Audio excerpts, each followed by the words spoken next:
guys, it's Laura. I'm here today to answer the question about making a monetary gift. I'm often asked this by well-meaning parents, but the rules and tips I'm going to go over in this video apply to any individual who's making a monetary gift to any other individual. So this is not just parents. So what if you want to make a monetary gift to someone? Can you do that? Are you allowed? What do you have to do with the IRS? First off, you should know that there is an annual gift tax exclusion. The IRS sets a limit each year. In 2023, that limit is $17,000, and in 2024, that will be increased to $18,000. So what does that mean? That means that if you make a gift under that limit, that you don't have to file an extra tax return, you don't even have to declare it to the IRS. It's okay, you write the check and you're done. Now keep in mind that that limit applies per individual and per donor. So if you had 3 children, you could make a gift of $17,000 to each child and be fine and not have to file an extra return.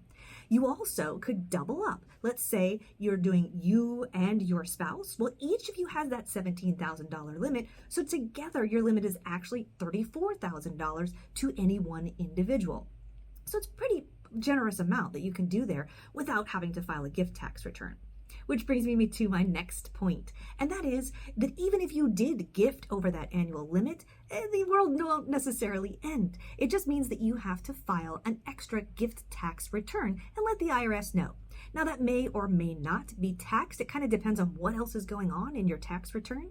But potentially what you'd be looking at is if you gave a gift of $20,000, that's $3,000 over your $17,000 limit, well then that $3,000 might be subject to gift tax. So again, not huge, but just something that you should be aware of. Well, next, the thing is to consider, what is the gift for? If you are attempting to gift someone some money for education, there might be a better way to do that. If you are gifting money to a college student, let's say, if you write the check to the institution of higher education, the college, the university, that is a more efficient way to do it. And then you, again, wouldn't have to file that gift tax return because it's going to the institution rather than the individual. Kind of a smart way to do that. If you're also inclined to give the gift of education to someone who's maybe a bit younger and is not yet in college, consider a 529 plan instead. And there's another video on that if you're curious, so take a look. Finally, guys, beware of loans. Sometimes people think that a loan would be a smart way to kind of get around that gift tax issue, but maybe not. Because if you give someone a loan and it bears no interest, the interest rate is 0, guess what? That's not a loan, that's a gift. The IRS is wise to that. And so you would have to declare that in a gift tax return and be subject to those rules. Another rule is, let's say you did establish a loan between yourself and another person, there was an interest rate, but then later on down the road you go, you know what? Never mind. Don't worry about it. I'm just gonna waive the interest rate and no, don't worry about it. That's a gift again, and so you'd run into those gift tax rules. So just be careful if you're doing an individual loan to another person. Finally, people often ask me, ooh, does the recipient have to declare this on their taxes and will they be subject to tax? The good answer is no.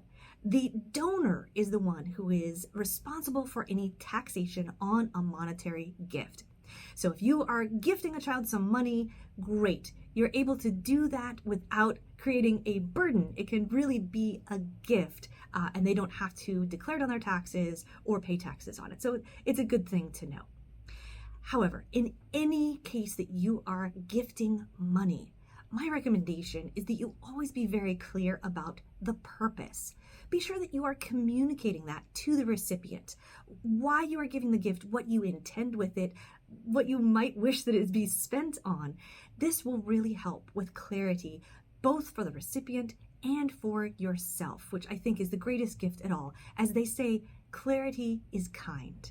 I hope these tips have been useful to you. There are other details you should probably think about when considering giving a monetary gift. So be sure to talk with your CPA, your accountant, or your financial professional to make sure that you're making the right decision, both for you and the recipient.